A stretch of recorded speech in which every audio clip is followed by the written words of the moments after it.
자, 그럼 우리나라는 그 6가지의 이혼 사유에 대해서 원고가 이혼을 청구하는 사람이 주장하고 입증을 해야 됩니다. 예를 들어서 아내가 남편의 오랜 폭행과 폭언, 무시로 인해서 참고 참다가 이혼을 결심했다. 그래서 이혼 재판한다. 그럼 어떻게 해야 될까요? 일단 뭐 저 같은 변호사를 찾아와가지고 소송을 의뢰하겠죠. 그럼 변호사의 도움을 받아가지고 법원에 소장을 접수하게 됩니다. 그럼 소장에는 자신이 어떠한 사유로 이혼하고 싶다는 걸 자세하게 적어요. 뭐 예를 들어서 남편이 뭐 한 3년 전부터 폭행을 하고 폭언했습니다. 그거를 주장하고 제출합니다. 자, 그러면 이혼이 될까요? 아닙니다. 반드시 그 주장을 뒷받침할 수 있는 증거가 같이 제출이 돼야 됩니다. 예를 들어서 폭행 같은 경우에는 상해 진단서라든지 아니면 사진이라든지, 폭언을 했으면은 어떤 녹음이라든지 문자라든지 카톡 이런 증거가 반드시 제출이 돼야만 그 입증이 됐다고 해서 우리 법원에서 이혼을 인정합니다. 자, 그러면 증거가 없으면 어떻게 하면 될까요? 뭐 많은 분들이 증거가 없다고 하세요. 왜? 아니, 누가 처음부터 이혼하려고 증거 준비한 사람이 어디 있겠어요. 참고 참다가 나중에 이제 결심하는 건데, 근데 이미 과거에는 폭행이 일어났던 거고 그때는 증거가 없었으면 어떻게 하면 될까요? 포기해야 될까요? 사실 이제 그게 이제 굉장히 어려운 문제인데요. 절대 포기하지 마시고 지금부터라도 증거를 준비하면 됩니다. 그럼 어떻게 준비하면 될까요? 이미 과거에 다 일어난 일인데 과거를 회상하면 되겠죠. 예를 들어서 상대방과 대화를 하는 겁니다.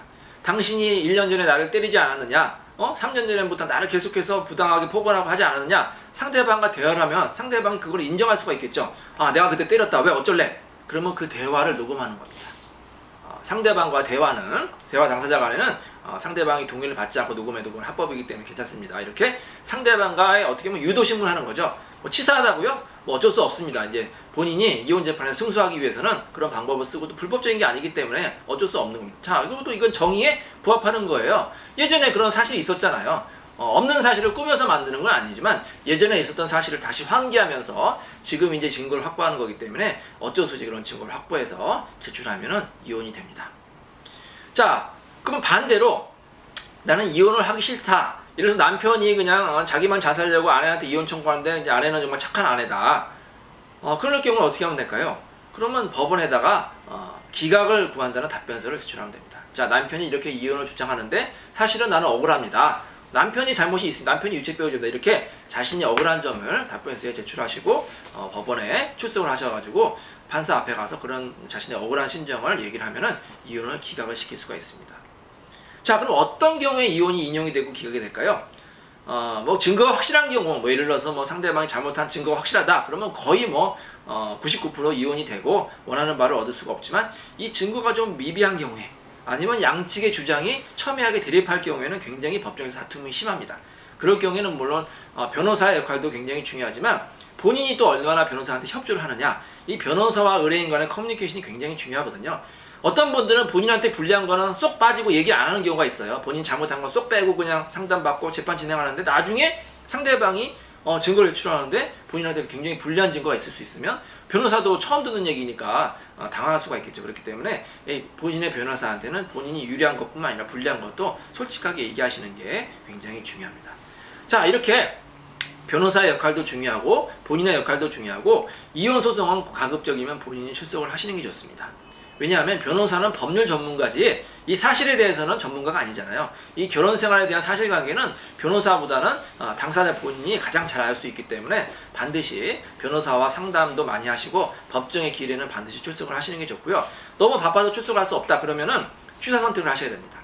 예를 들어서 뭐 변론 준비기라든지 변호사만 출석하는 길이 있는데 그 길에는 안 나오셔도 되지만 예를 들어서 본인이 꼭 출석해야 되는 길이 있어요.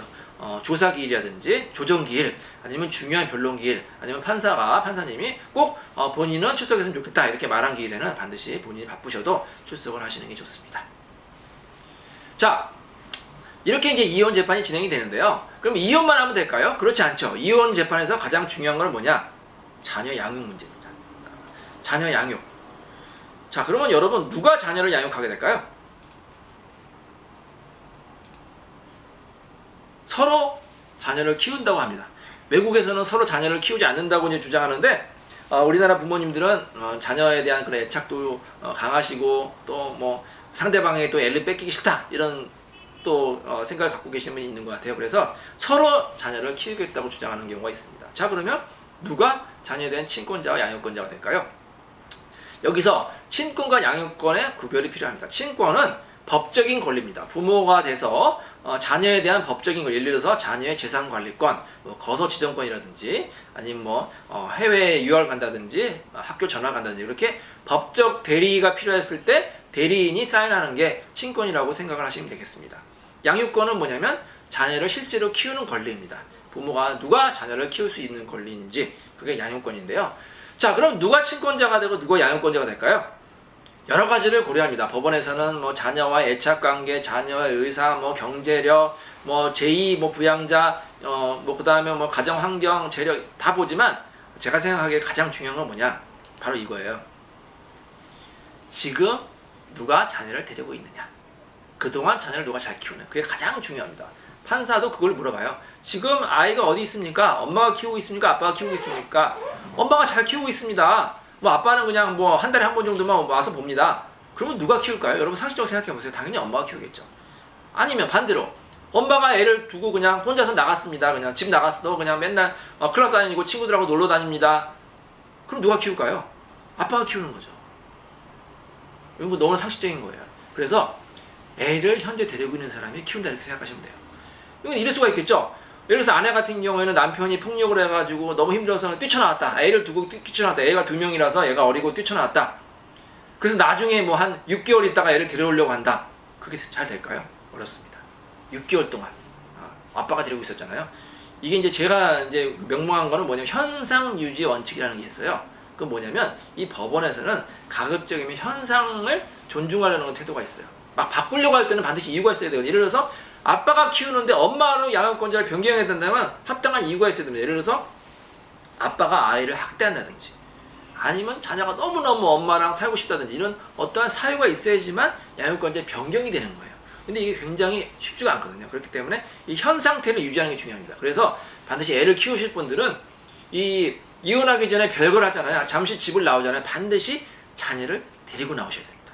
자녀를 데리고 있는 사람이 자녀에 대한 친권과 양육권이 되기 때문에 반드시 주의하셔야 되는데, 근데 가끔 가다 탈취하는 경우가 있어요. 상대방을 때리고 폭행하고 억지로 들어온다. 그건 안 됩니다. 그거는 이제 불법이고 오히려 불리할 수 있기 때문에 억지로 탈취하는 건 안 되지만 자연스럽게 내가 애를 데리고 있다. 그럴 경우는 굉장히 중요하니까 꼭 유념하십니다. 자, 그러면 이제 자녀에 대한 친권자, 양육권자 결정이 되면 자녀를 키우지 않는 사람은 어떻게 하면 될까요? 자녀를 봐야겠죠. 그게 면접교섭권입니다. 이혼해도 자녀에 대한 그 면접교섭은 반드시 이루어지는 게 자녀의 부흥에 좋습니다. 이혼하면 우리 자녀가 많이 외롭고 힘들 수가 있잖아요. 그렇기 때문에 같이 살지 않는 엄마나 아빠도 자녀를 자주 보러 와야 돼요. 근데 매일매일 보러 온다? 그럴 수는 없겠죠. 매일매일 보러 온다면 뭐 그거 이혼하는 부부가 얼마나 불편하겠습니까? 자녀도 굉장히 불편하기 때문에 우리 법원에서는 이렇게 하고 있습니다.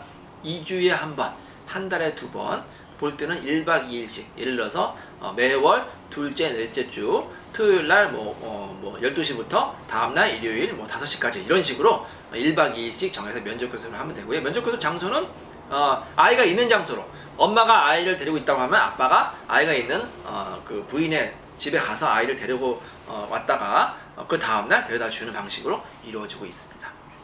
그리고 또 중요한 게 뭐냐면 바로 양육비죠. 자녀에 대한 양육비를 반드시 지급을 하셔야 됩니다. 자녀를 키우고 있는 상대방에게 반드시 양육비를 지급하고, 우리 실무에서는 소득에 따라서 약 50만 원에서 200만 원씩 양육비를 지급을 하셔야 되는데, 가끔 가다가 양육비가 너무 아깝다 깎는다는 분이 있는데 그러지 마세요. 우리 자녀에 대한 양육비 상대방한테 뺏기다 생각하지 마시고 우리 자녀가 반드시 커가는데 필요한 필수적인 생활비용이라 생각하시고 양육비는 깎지 마시고 매달 지급을 하시는 게 좋습니다.